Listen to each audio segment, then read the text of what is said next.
Hello दोस्तों, कभी आपने नोटिस किया है जब बारिश या आंधी के टाइम अचानक से वोल्टेज फ्लक्चुएट करता है, लाइट्स एकदम से तेज हो जाते हैं, फिर भी हमारे महंगे टीवीज या एसीज जलने से कैसे बच जाते हैं? आज के इस एक्सप्लेनर में हम एक ऐसे हिडन हीरो के बारे में बात करने वाले हैं जो साइलेंटली आपके अप्लायंसेस को रोजाना बचाता है। उस हीरो का नाम है द ज़ीनर डायोड। तो आखिर आपके इलेक्ट्रॉनिक्स को उन अचानक आने वाले डेंजरस वोल्टेज स्पाइक से शील्ड कौन करता है? इसका सीधा सा आंसर एक छोटी सी बट लिटरली बहुत ही पावरफुल इलेक्ट्रॉनिक कंपोनेंट में छिपा है, जिसे हम ज़ीनर डायोड कहते हैं। दिखने में ये बहुत सिंपल लगती है, बट ट्रस्ट मी, ये इंजीनियरिंग का एक एब्सोल्यूट मार्वल है। आज के इस सेशन का रोड मैप बहुत क्लियर है। हम 6 सेक्शंस कवर करेंगे। Introduction to Zener diodes, normal versus Zener diodes, understanding Zener breakdown, Zener versus avalanche breakdown, इसके रियल वर्ल्ड एप्लीकेशंस और finally summary and key takeaways. तो स्टार्ट करते हैं section 1, introduction to Zener diode से। दोस्तों, घर के अप्लायंसेस के अलावा ज़ीनर डायोड्स जनरली आपके म्यूजिक सिस्टम्स के ऑसिलेटर्स और एम्पलीफायर्स में प्राइमरली यूज होते हैं, क्योंकि वहां वोल्टेज रेगुलेशन का प्रोसेस सुपर फास्ट और एकदम एक्यूरेट होना जरूरी होता है। अब चलते हैं सेक्शन 2 की तरफ, नॉर्मल वर्सेस ज़ीनर डायोड्स। हमारे इस स्पेशल हीरो यानी ज़ीनर डायोड और एक स्टैंडर्ड पीएन जंक्शन डायोड के बीच आखिर ऐसी क्या डिफरेंस है जो इतना बड़ा इंपैक्ट डालता है? Let's break it down. देखिए, जब हम इन दोनों डायोड्स को फॉरवर्ड बायस में लगाते हैं ना, तो दोनों एग्जैक्टली सेम बिहेव करते हैं। लिटरली कोई मेजर डिफरेंस नहीं है। लेकिन ट्विस्ट तब आता है जब हम रिवर्स बायस सप्लाई करते हैं, यानी पी टाइप को बैटरी के नेगेटिव टर्मिनल से और एन टाइप को पॉजिटिव से जोड़ते हैं। बस यहीं पर अपना ज़ीनर डायोड अपनी ट्रू पावर दिखाता है।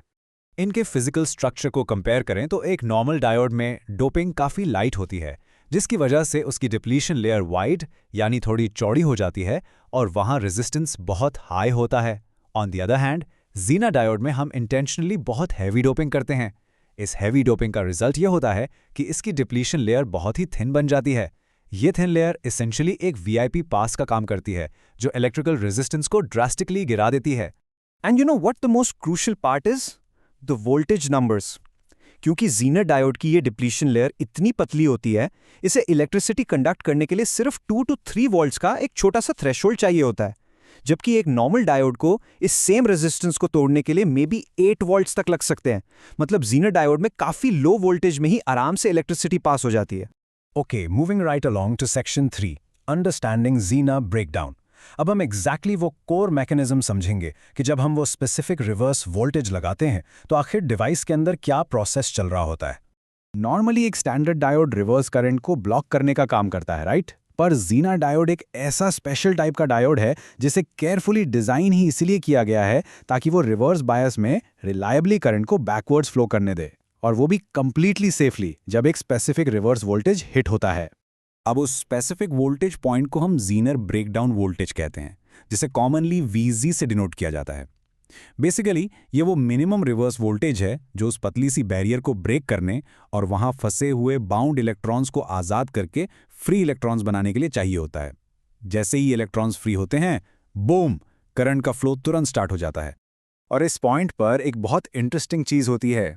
जैसे ही एक्सटर्नल वोल्टेज इस VZ पॉइंट तक पहुंचता है, करंट सडनली और बहुत तेजी से शूट अप करता है। लेकिन रियल मैजिक क्या है पता है? एक्सटर्नल करंट चाहे कितना भी बढ़ जाए, इस डायोड के अक्रॉस जो इंटरनल वोल्टेज है वो परफेक्टली स्टेबल और फिक्स्ड रहता है। यही फिक्स्ड वोल्टेज मेंटेन करना ज़ीनर का सबसे बड़ा सुपर पावर है। Now let's jump to section 4, Zener versus avalanche breakdown. ये एक क्लासिक कंपैरिजन है जो कॉन्सेप्ट्स क्लियर करने के लिए एब्सोल्युटली क्रूशियल है। यहाँ हम इस लो वोल्टेज ज़ीनर ब्रेकडाउन को थोड़े हाई वोल्टेज एवलांच ब्रेकडाउन के साथ कॉन्ट्रास्ट करेंगे। ज़ीनर ब्रेकडाउन तब होता है जब मटेरियल की डोपिंग हैवी होती है और इसलिए डिप्लीशन रीजन थिन होता है, राइट? इस थिन गैप की वजह से वहाँ एक काफ़ी स्ट्रॉन्ग इलेक्ट्रिक फील्ड क्रिएट हो जाती है। दूसरी तरफ एवलांच ब्रेकडाउन में डोपिंग लाइट होती है, डिप्लीशन रीजन थिक होता है और इसलिए वहाँ की इलेक्ट्रिक फील्ड नेचुरली वीक रहती है। तो ज़ीनर डायोड फंडामेंटली उस इंटेंस इलेक्ट्रिक फील्ड पर रिलाई करता है। बिहेवियर वाइज देखें तो ज़ीनर का रिएक्शन बहुत ही शार्प और सडन होता है, वो भी काफ़ी लो ब्रेकडाउन वोल्टेज पर एवलांच ब्रेकडाउन थोड़ा अलग है। इसे ब्रेक होने के लिए मोस्टली 8 वोल्ट से ज़्यादा का हाई वोल्टेज चाहिए होता है और इसका जो ग्राफ कर्व बनता है वो कंपैरेटिवली कम शार्प होता है।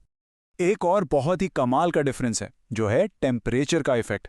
सोचिए, जब आप जेनर डायोड का टेम्परेचर बढ़ाते हैं तो गर्मी की वजह से अंदर के इलेक्ट्रॉन्स नेचुरली फ्री हो जाते हैं। इसका मतलब है अब हमें बाहर से और भी कम वोल्टेज की जरूरत पड़ेगी, यानी टेम्परेचर बढ़ने से ब्रेकडाउन वोल्टेज डिक्रीज हो जाता है। एवलांच डायोड में इसका एग्जैक्टली उल्टा होता है।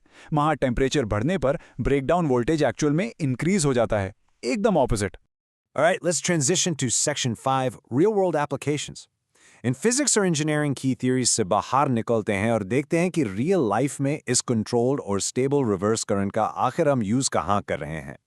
ये रहे वो कॉमन एवरीडे डिवाइसेस जो इन जेनर डायोड्स पर कंप्लीटली रिलाई करते हैं।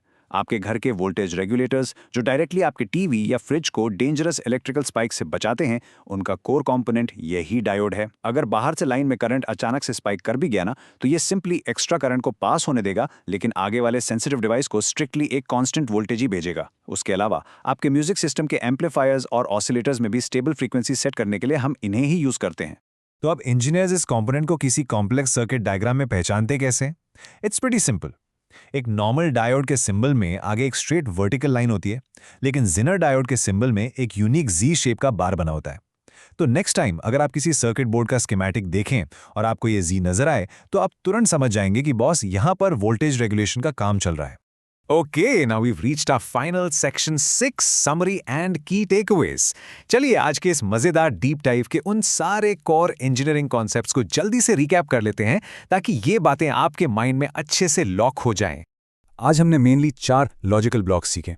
फर्स्ट, एक जेनर डायोड अपना रियल मैजिक हमेशा रिवर्स बायस में ही ऑपरेट करके दिखाता है। सेकंड, इसमें स्पेशली हैवी डोपिंग की जाती है जिससे एक super thin depletion layer create होती है। थर्ड, यही स्ट्रक्चर इसको इजीली एक लो जेनर ब्रेकडाउन वोल्टेज यानी VZ पर कंडक्ट करने की ताकत देता है। और फोर्थ, एक्सटर्नल वेरिएशंस के बावजूद अपनी कांस्टेंट वोल्टेज मेंटेन रखने की यही यूनिक प्रॉपर्टी इसको एक एब्सोल्युटली परफेक्ट वोल्टेज रेगुलेटर बनाती है। तो मेरे दोस्तों, क्या आप इस कूल कॉन्सेप्ट को समझकर अब अपने खुद के सर्किट्स डिजाइन या ट्रबल शूट करने के लिए रेडी हैं?